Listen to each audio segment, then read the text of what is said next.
Sounds like the start of a horror movie. Recording in progress. Well, it was on photo.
Good evening. We will call the Auburn City Council meeting for Tuesday, February 17th, 2026 to order, and we will begin with a land acknowledgement.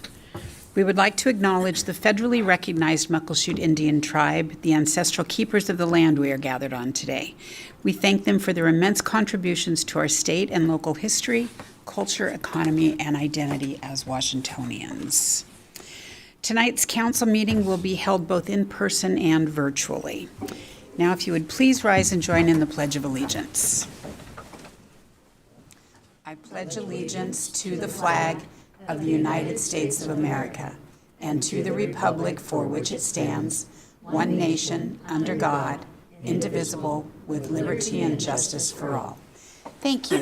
Please be seated. And Hannah, will you please call roll? Deputy Mayor Tracy Taylor. Here. Councilmember Ammer. Here. Councilmember Baldwin. Here. Councilmember Lott. Here. Councilmember Rakes. Here. Councilmember Sturgis. Here. Councilmember Clinton Taylor. Here. Thank you. All right, we will move to announcements, mayor's proclamations, and presentations. We do have one proclamation this evening, and it's for Black History Month.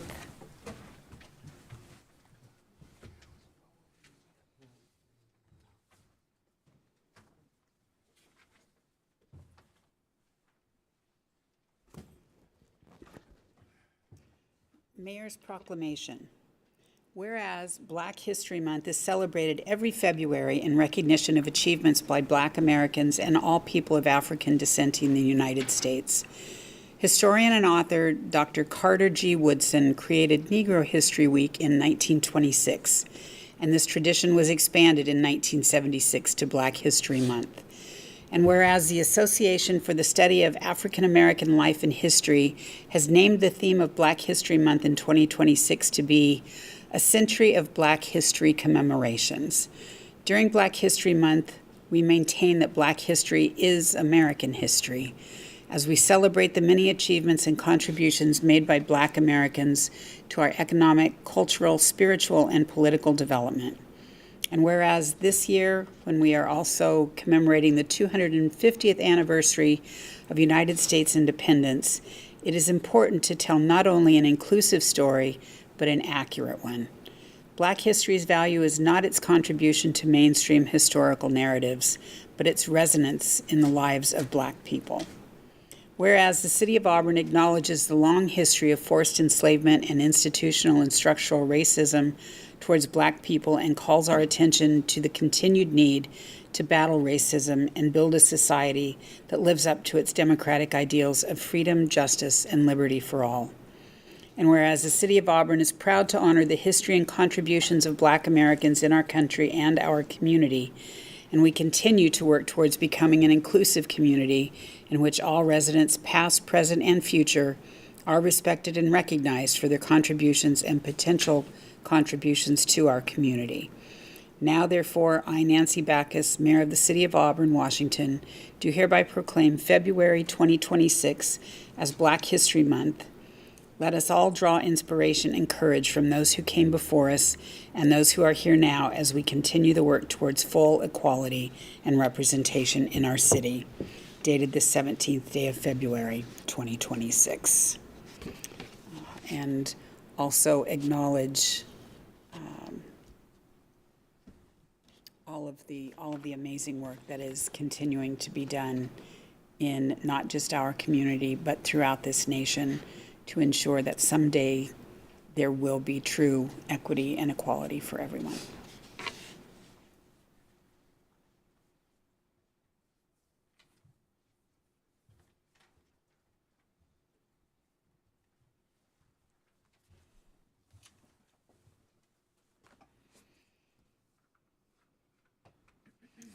All right, moving on to appointments. First appointment this evening is Auburn Junior City Council. City Council to approve the appointment of Erica Chin, Giovanni Russo, and Hakima Abdikadir, to Auburn Junior City Council for a 2-year term expiring August 31st, 2027. Is there a motion? Deputy Mayor Taylor. Thank you, Mayor. I move to approve the appointment of Erica Chen, Giovanni Russo, and Hakima Abdikadir to Auburn Junior City Council for a 2-year term expiring on August 31st, 2027. Thank you. Is there a second? Councilmember Baldwin. I'll second. Thank you. Deputy Mayor Taylor. Thank you. I've had a pleasure to work with some of the Auburn Junior City Council. They are all very excited. They are very civically engaged, and it's good to see more of our youth get involved civically. Thank you. Thank you. Are there any questions or comments from council? All those in favor of the appointment to the Junior City Council for a 2-year term expiring August 31st, 2027, please say aye. Aye. All opposed, please say no. The appointment passes. Next is for the Business Improvement Area, or BIA, Committee of Ratepayers. City Council to approve the appointment of Gabrielle Galloway to the Business Improvement Area Committee of Ratepayers for a 3-year term expiring December 31st, 2028. Is there a motion? Councilmember Rakes. Thank you, Mayor. I move to approve the appointment of Gabrielle Galloway to the Business Improvement Area BIA Committee of Ratepayers for a 3-year term expiring December 31st, 2028. Thank you. Is there a second? Deputy Mayor Taylor. Thank you, Mayor. I second. Thank you. Councilmember Rakes, did you want to speak on the appointment? Yes, I believe that Gabrielle, I personally know her. She will do a fantastic job on the BIA, so I'm very happy. Great. Any other questions or comments from council? All those in favor of the appointment of Gabrielle Galloway to the Business Improvement Committee of Ratepayers for a 3-year term expiring December 31st, 2028, please say aye. Aye. All opposed, please say no. Motion passes. The appointment is approved. I don't believe we have any agenda modifications this evening. Correct. Thank you. All right, we will move to public comment. This is the place on the agenda where the public is invited to speak to the City Council on any issue. Did we have anyone sign up for remote? We did not, and no written comments. All right, so we will move to in-person. Excuse me. Is there anyone in the audience this evening that would like to speak? Please come forward, give your name, your city of residence for the record, and please limit your comments to 3 minutes. And there will be a countdown clock that Hannah will start when you begin speaking. Okay. My name is Joyce E. Rath, and I reside at 8614 32nd Street East in Edgewood, Washington. And my husband and I own property on 21st and R Street Southeast in Auburn. And I'm here to formally object to the proposed roundabout at that location because of the direct negative impact on our property. Thank you. Thank you. Is there anyone else that would like to speak this evening? Final time, is there anyone else that would like to speak this evening? Please come forward, name and city of residence for the record.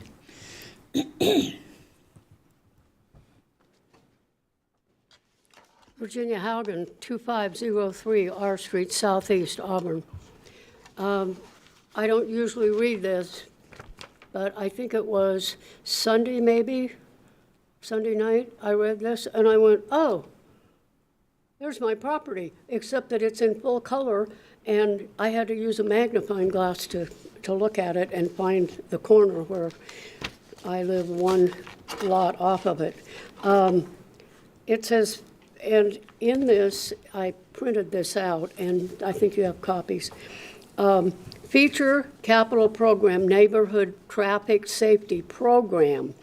And in this program overview, it says that it will discourage cut-through traffic on residential streets and encourage drivers to use arterials which are designed for higher traffic volumes.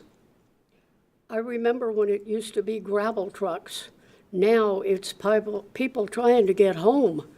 They live in Lakeland Hills. They live in Sumner. They live in Bonnie Lake. I know someone who lives in Puyallup, and I didn't know he was going past my house a lot just to get home. Somebody got very, very upset with me today because I wasn't going fast enough and I needed to pull into my yard. It says it will improve safety for all road users, especially pedestrians and cyclists.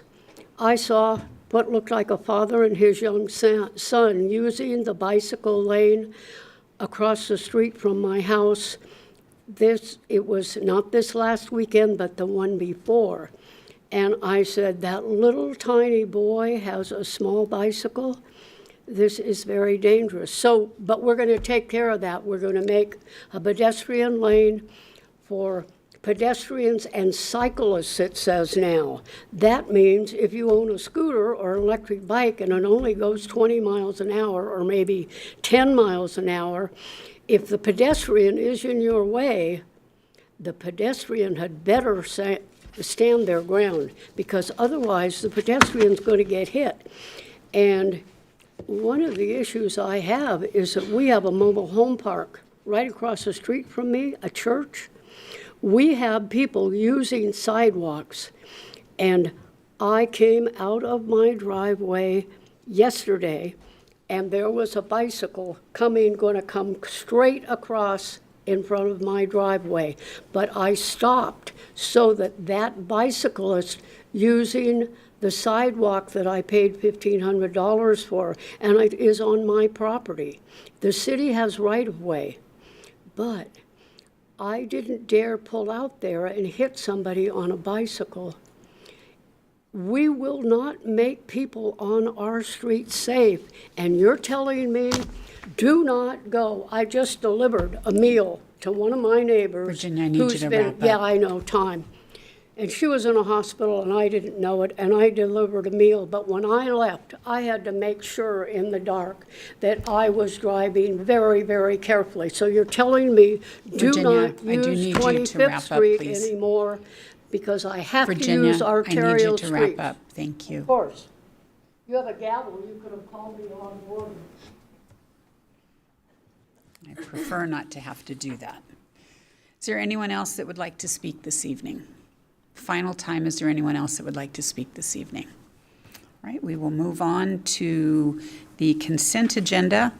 All matters listed on the consent agenda are considered by the City Council to be routine and will be enacted by one motion in the form listed. Is there a motion to approve the consent agenda? Deputy Mayor Taylor. Thank you, Mayor. I move to approve the consent agenda, please. Thank you. Is there a second? Councilmember Ammer. I second. Thank you. Deputy Mayor Taylor. Thank you, Mayor. And the consent agenda lists minutes from the February 2nd, 2026 council meeting, the February 9th study session meeting, along with claims and payroll vouchers back from January 29th through February 11th. Thank you. Are there any questions or comments or any items that council would like to be removed for separate consideration? All right. All those in favor of the consent agenda, please say aye. Aye. All opposed, please say no. Consent agenda passes. We have no unfinished or new business, so moving to ordinances. Ordinance number 7012, an ordinance establishing the local sales and use tax rate for local revitalization financing for 2026. Is there a motion? Councilmember Ammer. I make a motion to approve ordinance number 7012. Thank you. Is there a second? Councilmember Sturgis. Thank you, Mayor. I'll second. Thank you. Councilmember Ammer. The ordinance will allow the city to leverage a portion of state tax collection up to $250 to be used for the city debit service costs related to 2029 downtown improvement project. This will be our 17 years request for the funding. Director Thomas present this last study session. Great, thank you. And this is for us to utilize state sales tax. This is not imposing a new tax on anyone. It is us requesting a portion of the state sales tax. Okay. Councilmember Taylor. Thank you, Mayor. I want to make sure, did I hear say 2029? I want to make sure it wasn't 2009. Thank you. Okay. 2009 is when we started collecting that. No, I just want to make sure. Yes. I thought she said Oh, 2029. got it. Okay. Oh, did I say 2020? Oh, sorry. All right. Sorry, I'm out of order. Are there any questions or other questions or comments? All those in favor of ordinance number 7012, please say aye. Aye. All opposed, please say no. Ordinance number 7012 passes.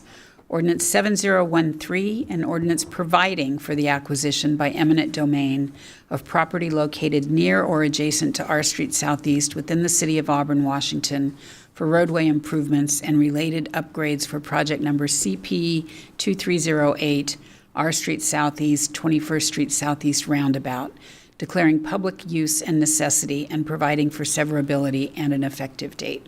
Is there a motion? Councilmember Taylor. That's you. The other one is deputy mayor now this year. Thank you, Mayor. I move that ordinance number 7013 be approved. Thank you. Is there a second? Councilmember Sturgis. Thank you, Mayor. I'll second. Thank you. Councilmember Taylor. Thank you, Mayor. This ordinance provides for acquisition of property rights for the R Street Southeast 21st Street Southeast Roundabout project through condemnation from two properties. Needed property rights included rights-of-way and temporary easements from a portion of the subject's properties. Thank you. It does not, this is not the condemnation. This is allowing for the condemnation. There are two separate actions. Okay. All right. Are there any questions or comments from council? Councilmember Sturgis. Thank you, Mayor. I do just want to share with the community, we got a really thorough presentation and had in-depth discussion with city staff regarding this project. And, there's a balancing act of how do you make sure that our residents' properties are respected and that we're not trying to take your land from you, but also how are we improving our community as we grow. And so it's important for me that you understand we go through a formality of a process up here, but we've really looked at all of the work that the city's done and trying to come up with the best way to engage with the impacted properties to make sure they're well compensated for the value of their property. And also it allows for us to then improve the community the way that we need to make sure that it's safe for growth. So I think it's just important that we note that. Thank you. Are there any other questions or comments? Councilmember Baldwin. Just to confirm that there is still going to be a continuation for attempts at negotiation? Yes, that's why I said this is just the ability or to provide council's approval for eminent domain. This is not the action of eminent domain, and there are still ongoing conversations. Any other questions or comments? Councilmember Lott. Yeah, from my understanding, the traffic study that was done in 2020 predates any environmental impact study for the Mount Vista subdivision that's planned or considering being planned up there. That could add all sorts of additional traffic in that area, and that additional traffic could overwhelm this traffic circle. And I would move to postpone this until that environmental impact study is done, and we can take a look at the overall traffic impact and avoid having to redo this a few years later once the additional traffic comes in from the environmental impact study. So you're making a motion to, Postpone until the traffic impact study is completed, and we can review that with this project. Mr. City Attorney, is that an appropriate motion? He can move to amend, Mayor, the motion that's on the table. It would require a second. I think he's moving to table it until, That would still require a second. right. Yep. Just wanting to make sure that the motion was made To in an table. appropriate manner. To table, not to a date certain, but just to table. Hannah, does that, Correct. That would be fine. Yeah. okay, I heard amend, but table is accurate. okay. Councilmember Baldwin, I'll second to allow for discussion. thank you. We have a motion to table ordinance number 7013 until an additional study can be done. Is there any discussion? Councilmember Baldwin. Yeah, I would ask that Councilmember Lotz share the information one more time that he has. Councilmember Lott. Yeah, so apparently there's an Your environmental impact study. Your microphone is off. Oh, sorry, it was on, now I turned it off. So there was an environmental impact study that is planned for 2026 to evaluate the Rainier Vista area, to contemplate what impact it would have on that, putting in a division in there, subdivision of housing. And in that, I believe that's going to have an impact on the traffic at this intersection. And this is a single lane roundabout that could get overwhelmed with that additional traffic in the future, which would cause us to come back to this again and look at how to remedy that. And, quite frankly, I think a lighted intersection for increased traffic potentially doesn't impact the owners of the property around there, and there's no requirement to take property. But we need to factor in this additional traffic in the future to see what the real impact is on that intersection. And this just predates the 2020 study that was done without that additional traffic. Director Gaub, would you like to make any comments on that? Sure. So one item to note is that the EIS being done for the developer's consideration of developing the Sagali Pit, which is what Councilmember Lott is referring to, would actually study all of the improvements that are necessary to be mitigated for whatever that development becomes.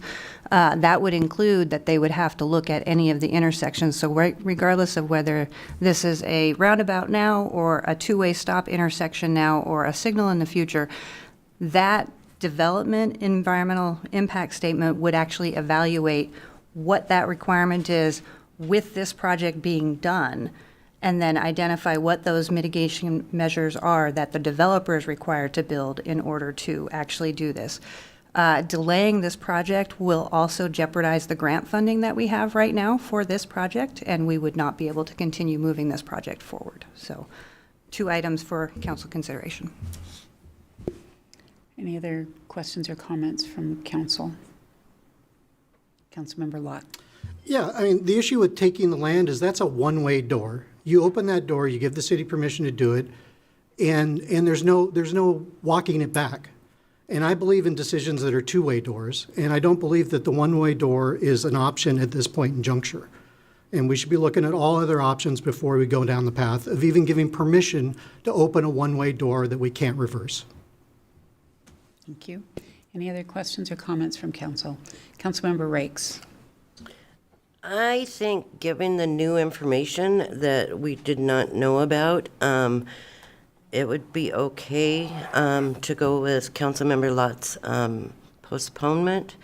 I think that that development, that Sagali, that's going to be a huge development with a lot more residents, and I'm sure there's going to be some things done to that road, so would it be a waste of money if we put the roundabout in and then we have to take it out? So I will say that it will be years before there is a development on the Sigali property. I believe they still have several more years of mining on that property. Is that correct? Yeah, Director so Gao? they're, I mean, the EIS that they're doing now and the planning that they're doing for future development, that is probably a good decade or more away before you would actually see anything being built there.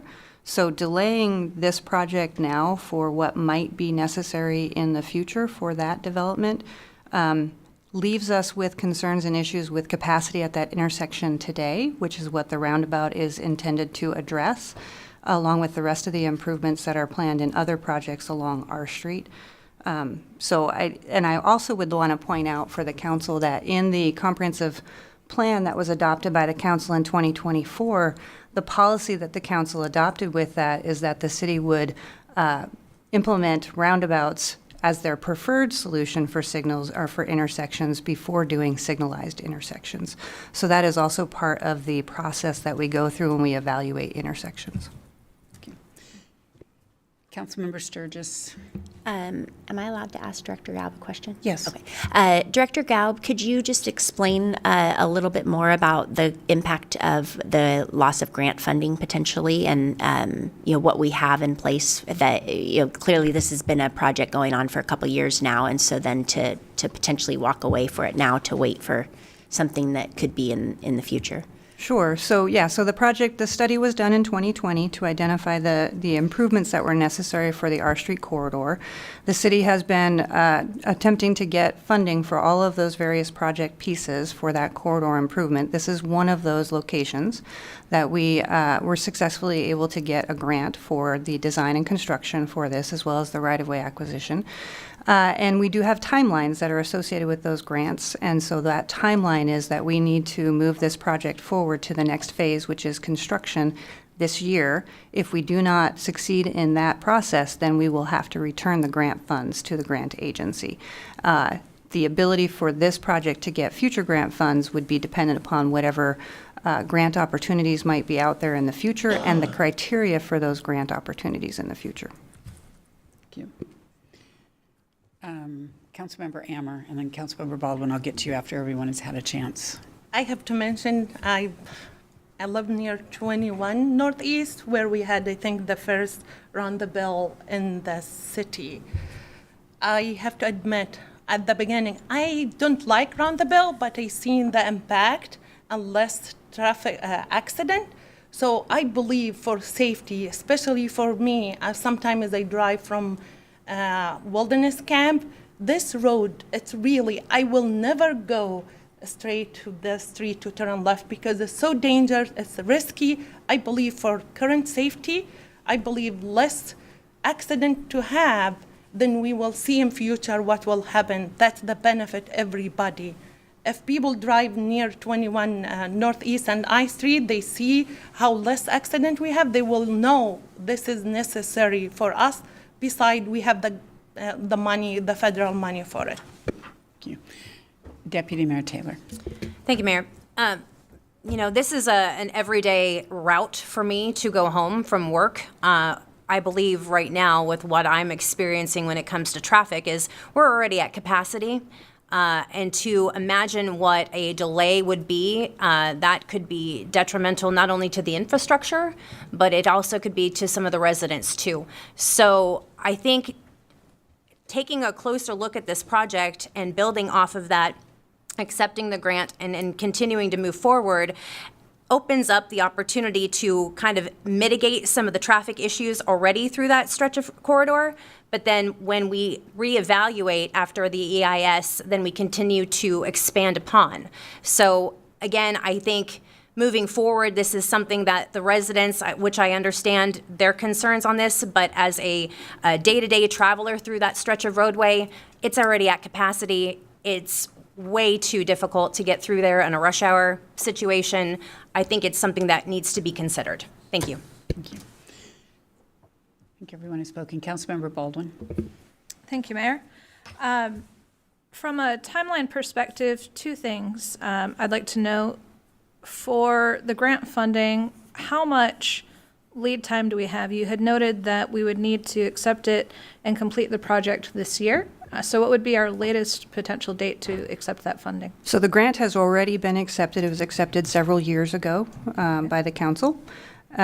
So we have a deadline basically to complete the agreement for the construction funding, I want to say by June.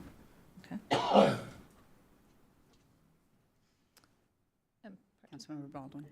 And then the second piece, with the timeline for the EIS study, do we have a time frame when we anticipate that that traffic study will be completed? So the EIS, the complete EIS would not be completed until sometime in 2027. And that the traffic piece of that, again, until the entire EIS is done to look at all of the impacts from that, we wouldn't have that information until sometime in 2027. Okay. Any other questions or comments? Councilmember Sturgis.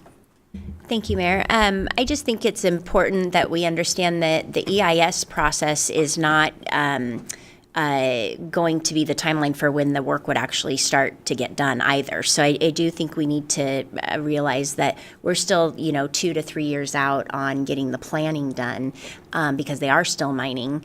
And then, actual development changes and infrastructure changes would be, I'm thinking at least 5 years out. And so I just would be concerned the only way we can get funding for these types of projects is to charge people more taxes or to find grant money to help pay for it. And the city has done a lot of work to find grant money in order to help with these improvements. And just like a home needs to be updated in order to, you have to remodel your home to improve it. This is a big beautification process or opportunity for us as well. It's going to clean the streets. It's going to make it look really nice out there, and it's going to provide public safety. So I would hate for us to lose that funding opportunity. And have to come through additional taxes in the future since we need it for safety measures. Thank you. Councilmember Lott. Yeah, it was mentioned earlier that through the EIS that on the determination there that potentially the contractor would be responsible for some upgrades due to the area that they'd be developing. Was that correct? Could that then potentially be some of the funding for this intersection? So the way that development works with environmental impact statement. So the environmental impact statement is going through and evaluating what are the impacts for that development on all of the various systems. So we're going to look at water system, sewer system, the storm system, the street system. That EIS will then identify what is mitigating measures that are necessary for the development of that property. Those mitigating measures could be improvements at different locations around the city depending upon what they're impacting, which is part of that study. So for transportation, it's going to look at where is all that traffic going, what are those impacts from that traffic, and what needs to be done to accommodate that increased amount of traffic on what roads and at what locations. In order for the developer to then actually move into building improvements and building the housing that they want to do in that location, they would have to do those mitigating measures. So it's not necessarily the contractor, it would be the developer who is developing the property at some point in the future, which is noted by Councilmember Sturgis. That would be several years after the EIS is done. So the EIS is kind of the first step of identifying what is that magnitude of the work that needs to be done to allow a development to happen. The next step is they actually have to go through and do the improvements, and that is all of the infrastructure improvements, so all the road, all the utility improvements, before they ever get to the point where they're building the first building in that development. That is several years down the road, and who is responsible for building that infrastructure piece depends upon who is building that future development. So who's doing the EIS right now, whether they're the builder in the future or not, it's that building for that infrastructure investment is going to be on that developer to do if they want to do that, or they're going to need to wait until those improvements are done in some other way before they do their development. Does that help? Councilmember Lott. Yeah, that helps, but, I would think it would make some level of sense that if there is a way to expedite a portion of that environmental impact study, there isn't, that should be overlaid with this transportation plan. So I understand what you're trying to get at, but because this is a developer and a special area, sub-area plan that we're doing, they're two separate things. And we currently have current capacity issues and current safety issues at the intersection today that we have funds in place to be able to do those improvements. So to delay that is delaying that improvement to an unknown time in the future and leaving that capacity issue at that intersection there today. Because there's no guarantee that the developer is going to go forward and build anything. They might get done with the EIS, see how much needs to be done for those infrastructure improvements and say, we can't do that right now. Maybe it's 30 years down the road before that area actually gets developed because the infrastructure improvements are significant for the amount of development that they want to see in that area.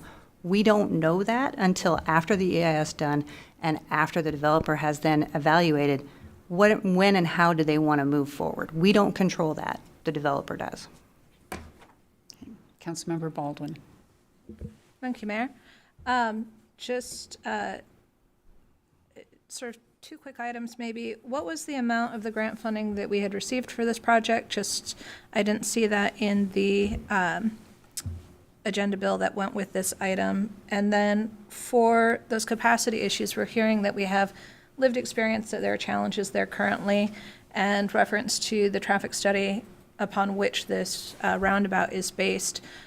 And given the timeline of needing to start by June, is there an opportunity to present more information out of that study with regard to being at capacity?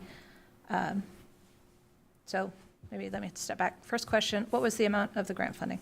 So I don't have that number off the top of my head, but I want to say it was over $1 million towards the project. I don't remember the exact amount, so I would have to find that out and provide that at a later time. As to the question about, so we did provide to the entire council, following the previous briefing, the report that was done in 2020. So the council has that information in that report.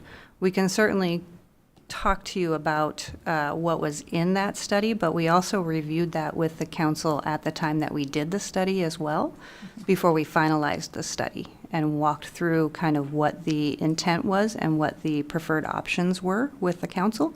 And this is one of the preferred options that was agreed upon at that time to move forward for the final study. Other questions or comments? Right, all those in favor of the amendment to postpone, pardon? Oh, Councilmember Baldwin. I would move to amend the amendment. No, No, it's not. It's a motion to table that's on the floor right now. right, Okay. And that's that can't be amended. correct. Right. All those in favor of the motion to table ordinance number 7013 until the EIS study is complete, that is going to be, it's a 2026 EIS beginning date with a 2027 ending date, is that correct? So it started in 2025. Okay. And it will likely not be completed until 2027. Okay. So all those in favor of tabling ordinance number 7013 until the EIS that began in 2025 and most likely to end in 2027 is completed, please say aye. Aye. Okay, please raise your hand if you, okay, we have 2 in favor of tabling. All opposed to the tabling, please say no. No. Okay, and if you could raise your hand just to make sure. Okay, we have 5 noes. The motion fails. Right, Councilmember Baldwin. I would move to amend to table until the next study session. So, Pardon me. I would move that we table this item for additional review in another study session prior to returning it to the council floor. okay, is there a second? Councilmember Lott. I'll second. Okay, Councilmember Baldwin. I think Councilmember Lott has brought up good points that are worth at least spending an additional session, an additional meeting, to allow council to go deeper into the traffic study that had been completed upon which this project is based, that may have been reviewed by council in the past, but we do have new members and changes in the body. So I believe a study session would be appropriate to dig into that material to understand that current capacity while still allowing for decisioning on this item within the time frame that would allow us to meet the potential grant and project deadlines within this year. Thank you. Deputy Mayor Taylor. Director Galb, if my memory serves me correctly, we had this project brought forward to us, I want to say, early last year? Or was it the year before? So we've talked about the R Street project in one of our capital feature project discussions at study session a couple of different times over the years. So besides the 2020 study piece of it, I believe we talked about the project when we were talking about the paving work that we just completed along or just south of Game Farm Park. Right. So we talked about the whole corridor improvements and all the pieces with that at that time. I want to say that that was in either early 2025 or maybe late 2024. And then we also discussed the project 3 weeks ago at the study session when we reviewed the project and the condemnation ordinance that's in front of the council tonight. Okay. Are there any other questions or comments? Deputy Mayor Taylor. Thank you, Mayor. Remind me again, when do we have to, in order to receive the grant funding, when do we need to make this decision? Tonight? We need to make this? So again, we've already Right. accepted the grant sorry. funding. Yeah. So the issue is in keeping the grant funding, we need to move the project forward into the construction phase. And in order to do that, we need to get the right-of-way phase done and be able to move into that construction phase. So federal funded projects are very linear in how we are allowed to do them. And so that is, I want to say it's June of this year, possibly July. But in that time frame that we need to be moving into construction for this. Got it. Thank you. Other questions or comments?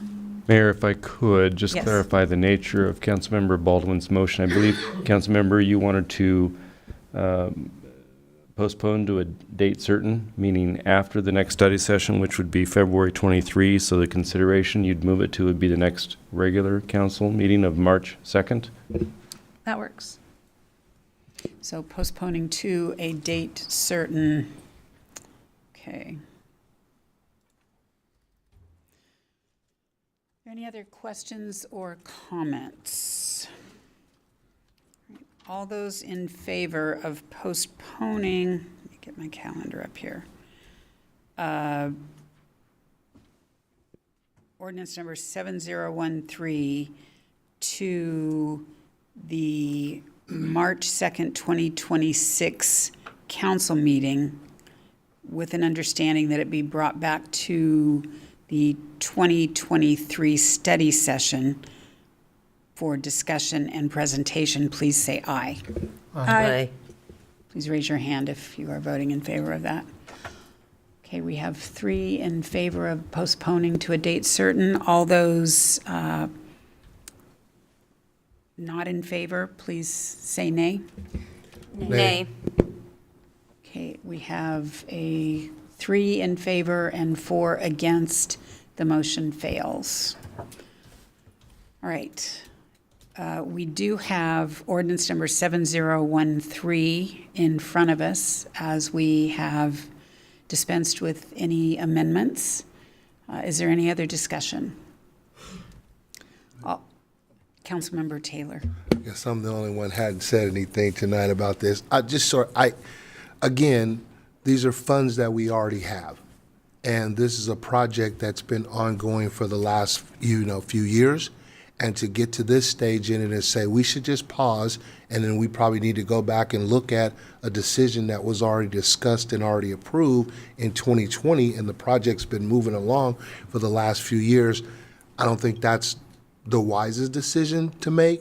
And again, we've already had several presentations on this, and everyone also has the information that was presented to us that if you wanted to, you could go back and do a little deeper dive and take some time and comb through it yourself. And if you had some more concerns about it, I mean, obviously, yes, we would all want to hear those, but I just don't, I don't see what would be the point, and I know we voted on it already, but I don't see the point in why we would stop a project in the ninth inning and say we should probably, bench this guy and put this guy in when he's doing well. And so at that point, I don't see what the point would be for us to not move forward and complete this project, especially when the timeline, we got to have it done by June or give the money back.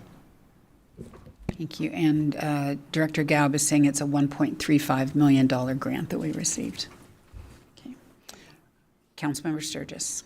Thank you, Mayor. Again, just to highlight the spirit of the intent of this is for this to pass is so that we can, we don't want to go into a space of having to take the owner's property. This is just allowing the city team to be able to say, hey, if you can't just come to have a conversation with us, please. There's been so much work done and research done, and we're just asking the homeowner to please come speak with us so that we could talk about the different options and show what's possible. And so this is allowing the city team to say, if you don't come talk to us, then we may have to go this route. And so, again, we're not, we're not approving that we're taking anyone's property. We're asking, please engage in a dialogue. It's one property owner that we would like to engage in dialogue with to try to find a solution. Other questions or comments? Councilmember Baldwin. Thank you, Mayor. I would say probably a final comment from my side, which is, yes, we have projects that sometimes take months to lead up to, actual live action or final action. And when we do this work, and we have great staff who do a lot of research and put in a lot of time and effort, and I thank them for that. But as noted, the decisions that we make are final, and they do affect our property owners, and they do affect our residents. And when there is time to take the additional minute to stop and think, what is the final outcome of this decision, without upsetting the timeline that we may need to be able to meet to deliver this, I think taking the time is always important, because it shouldn't be a rush to an end state. It should be intentional. It should be hearing from different community members. It should be giving opportunity for folks to come to the table.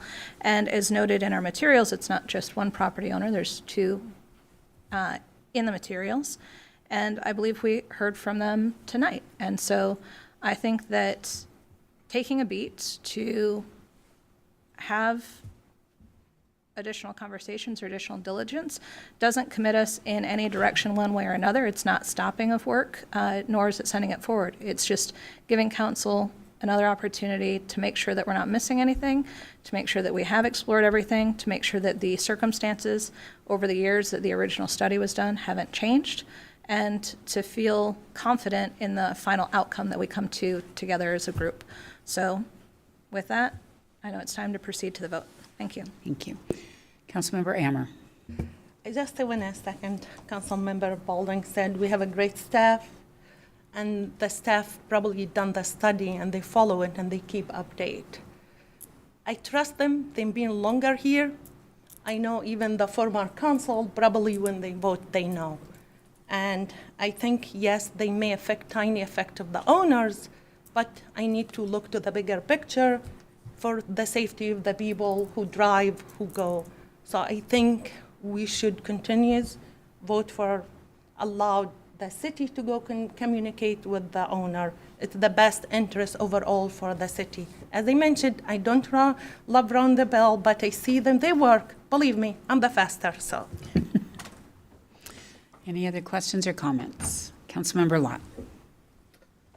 Yeah, is this thing on now? Yes. I think you had an opportunity here to future-proof this intersection and give it some more time to review without taking anybody or potentially taking anybody's property and impacting private landowners. And I'm surprised and a little disappointed that the council is not even going to take that additional time to look this over and see if there's another option that's on the table that both uses the money that we have allocated, and potentially future-proofs us for additional traffic at that intersection and doesn't impact private landowners. But I'm just really surprised. Councilmember Gaub, do you have any comments to that? Director Galp. Director. Sorry, Director. Yeah. So one thing, so the grant that was provided to us was specifically for a roundabout. So even if the city chose at some point to delay this and consider something else and do a signal there, this grant would not be able to be used for that process because it is specific to the scope of work that we have in this. And this project has been in that design process since about 2023. So it's been several years that we've been working through this to get to this point, and to try to get the funding allocated for this and get that grant funding in place. So this hasn't been a short process for us. It's been a rather lengthy process for us to get here, and we are constantly looking at what does that improvement do, and does it still do what it's supposed to do. It was also evaluated in the comprehensive plan that we adopted at the end of 2024 as far as studying in that comp plan and looking at this being a roundabout at that location with all of the growth that was in that 20-year plan for that comprehensive plan. So all of those pieces are all combined into what we're doing on a project. It's not something that we take lightly or that we do without doing some of that work to figure out what is the best solution for the long term for the road network. Thank you, Director Gaub. All right. All those in favor of ordinance number 7013, please say aye. Aye. Aye. All opposed, please say no. No. No. Okay, we have 4 in favor and 3 against. Ordinance number 7013 passes. Right. Moving on to resolutions. Resolution number 5889, a resolution authorizing the transfer of funds for the purpose of making loans from the general fund and/or the cumulative reserve fund to funds sustained by grants, fees, or tax credits between February 2026 and February 2029. Is there a motion? Councilmember Ammer. I make a motion to adopt resolution number 5889. Thank you. Is there a second? Councilmember Rakes. I'll second that, Mayor. Thank you. Councilmember Ammer. I'll keep it short. This is just authorization for Finance Department. We had the Director Thomas presented to us in last study session, and I think she answered all the questions. Thank you. Are there any questions or comments about resolution number 5889? All right, all those in favor of resolution number 5889, please say aye. Aye. All opposed, please say no. Resolution number 5889 passes. Resolution number 5891, a resolution declaring city-owned real property located at 15603 Southeast 174th Street, Renton, Washington, as surplus and authorizing its disposal. Is there a motion? Councilmember Sturgis. Thank you, Mayor. I'd like to make a motion to adopt resolution number 5891. Thank you. Is there a second? Councilmember Ammer. I second. Thank you. Councilmember Sturgis. Thank you, Mayor. State law restricts the permissible uses of property forfeited due to its involvement in the manufacture of controlled substances. Because the Auburn Police Department has no identified law enforcement need for the subject property that would fall within the uses authorized by state law, it's within the city's best interest to declare the property surplus and proceed with its disposal. Thank you. Are there any questions or comments from council? All those in favor of resolution number 5891, please say aye. Aye. Aye. All opposed, please say no. Resolution number 5891 passes. All right, we have now moved to mayor and council member reports. At this time, the mayor and city council may report on significant items associated with their appointed positions on federal, state, regional, and local organizations, and we will begin with Deputy Mayor Taylor. Thank Thank you, Mayor. First off, happy Lunar New Year to all celebrating. On February 11th, I serve as alternate for the Sound Cities Association Public Issues Committee, where we heard a presentation from staff on looking back and looking forward, the detailed work that PIC has achieved in the past year and the items coming up in 2026 as described, and concerns by all of the cities participating. We also held a brainstorming session to also discuss topics for this year. On the 12th was my first Sound Cities Association Deputy Mayor meeting, where we discussed issues from PIC and again with our own communities, where some of us again had talked about that from the night before and debriefed that. And one thing that I wanted to call out, I think is really cool, and I'm not sure that everybody knows about this, is if you weren't aware, we have a really fantastic opportunity for individuals, groups, churches, and businesses, and even other organizations to show pride in their community by working to beautify and clean a park or open space here in the city of Auburn. You get to work with city staff to identify projects that would provide a great benefit to that adopted park or space. And if you want to learn more about that, you can contact our Park, Arts, and Recreation Department or email events@auburnwa.gov. Thank you. Thank you. Councilmember Ammer. Oh, I thought it would be last, but good. So this month has been busy, even thought we're still at the beginning of this month. At the third, I attend the Life Board meeting. We are working to update the policy. At the fourth, I attend the Regional Water Quality Committee meeting. I was appointed by Sound City Association to serve as an alternative in this committee. I have to say, it's a lot of work. And I'm so grateful for the support I'm getting from our director, Ryan, because we have to make decisions will have big impact on all residents to increase the rate cost. I'm not talking about it, we keep it for another day. Then the evening, I attend the Sound City Association orientation, which was really great. The 7, I volunteer at the Love Run with the Auburn Park. I did not run. I just love to support people and get free T-shirt. And at night, we had the Miss Auburn program, which this program is very close to my heart because it's encouraged to provide scholarship at the same time the community service. The 10, I attend the FERFA board meeting. Regular meeting, we get to meet the 5 new firefighter. And after that, I had to run to call to King County Children and Youth Advisory as being currently waiting and being appointed by Sound City, but I'm waiting for King County to confirm, and I'm required to attend the meeting. We had Sound City, they had Northwest Immigration Right presentation, which was great for people who don't have information about it.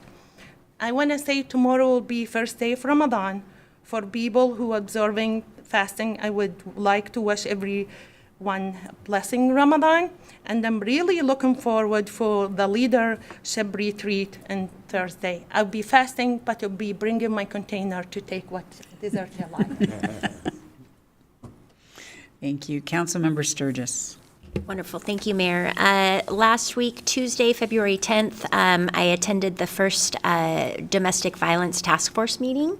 That was wonderful. King County Prosecutor's Office shared, some disappointing news, unfortunately, but that domestic violent cases are up substantially year over year, and they're continuing to rise.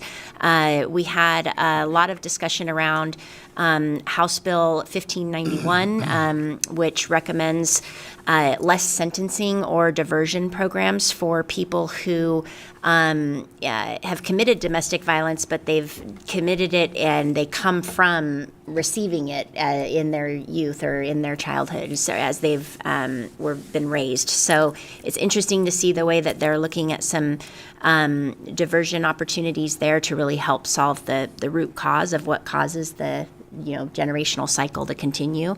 And then after that, we had the SCA Domestic Violence Task Force Caucus meeting.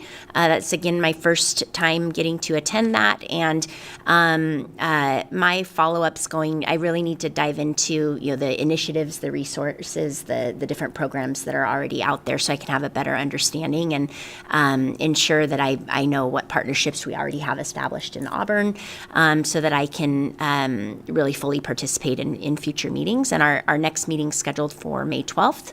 And then I think we already talked about the flock camera training last week, right? And then I spent 3 hours this past week really diving into the comprehensive plan to review it as I've been trying to get up to speed as a newer council member so that in preparation for our leadership retreat, I know it's heavily focused on budget, but want to make sure I've got a good understanding of the comprehensive plan for, the impact to what our goals are over the next 20 years and making sure that as we head into a leadership retreat that all dots are connecting and aligning with making sure we're moving that forward. Thank you. Councilmember Taylor. Thank you, Mayor. Always looking over. So I met with our retreat leader, Shannon, had a really good conversation with her. I'm excited about our leadership retreat this week. Also got a chance to meet with the chief and the assistant chief today for the flock cam presentation. And I have to say, I've sat through a lot of presentations, and that was probably one of the best ones I've sat through. Not any slight to anybody else, but that was really informative, and it really shed some light on a lot of misconceptions and information about the flock cams. And I'm really thrilled with the direction that our city is going in and how we are working to, protect folks, but also make sure that we're keeping our community safe. And I didn't even know we had all those partnerships with all those different jurisdictions that we have, so that was great. And so that's all for me, but I would like to say, just in closing tonight, I wanted just take a minute and pay homage to Reverend Jesse Jackson, who passed away today. And when we were reading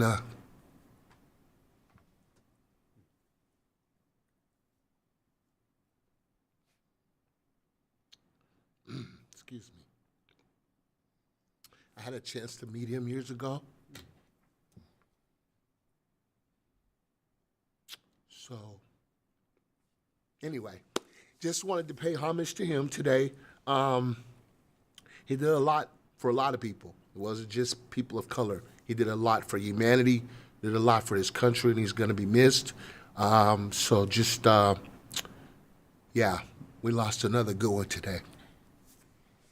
Yes. Thank you, Councilmember Taylor.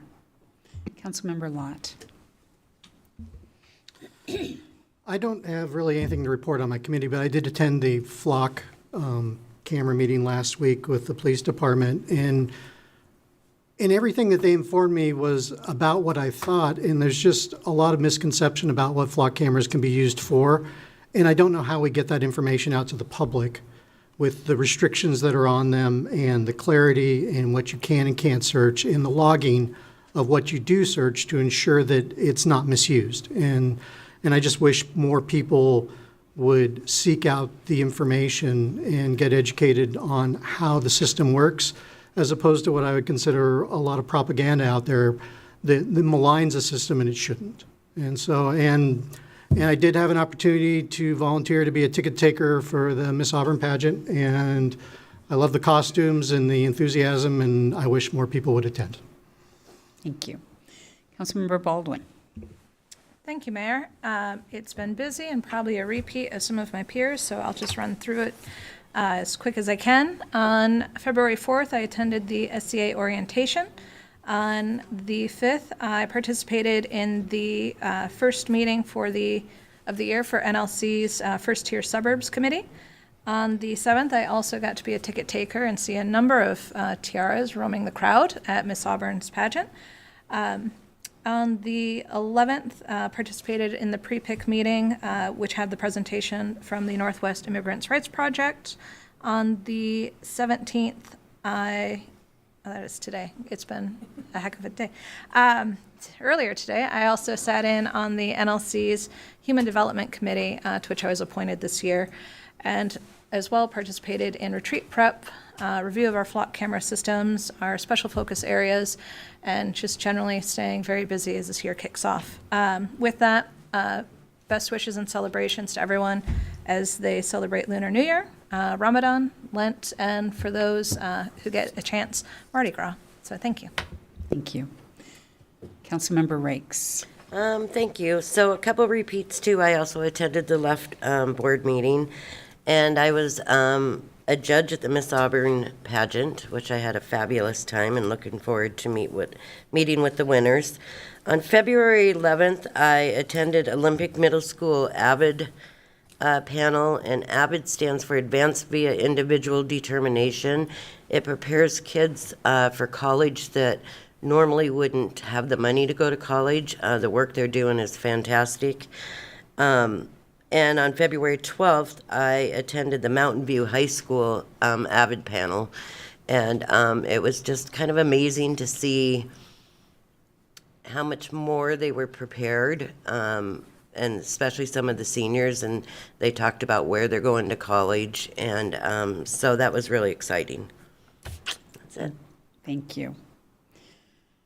Few items. I do want to acknowledge also the passing of Sterling Bud Coleman, who was husband of Linda Cowan, who was our school superintendent, Auburn School District superintendent for many years. Bud passed away on January 18th, and his memorial service was held on the 7th of February. So a huge thank you to Bud's years of service in the Auburn School District. I believe he had 39 years as a full-time educator. He also volunteered his time with White River Valley Museum, Auburn Valley Kiwanis, Auburn Youth Resources, Messiah Lutheran Church, and Auburn Youth Scholarships. He will be missed in this community, and many thanks for his years of service. Also, in addition, Councilmember Taylor, to what you said about the Reverend Jesse Jackson, I had pulled up information about him that I wanted to share as well, known for his I am somebody mantra. I think that is something that we should all take to heart, especially at a time like this when there is so much division within our nation. The Olympics are bringing some of us together, but there is still so much division within our country that I believe that using that mantra of I am somebody should be of great significance to everyone. And if we remember that everyone is somebody, perhaps we find something that we have in common that we can build upon as opposed to try and tear each other apart. And I am going to leave it with that tonight. We have no reason for a closed or an executive session. We are adjourned.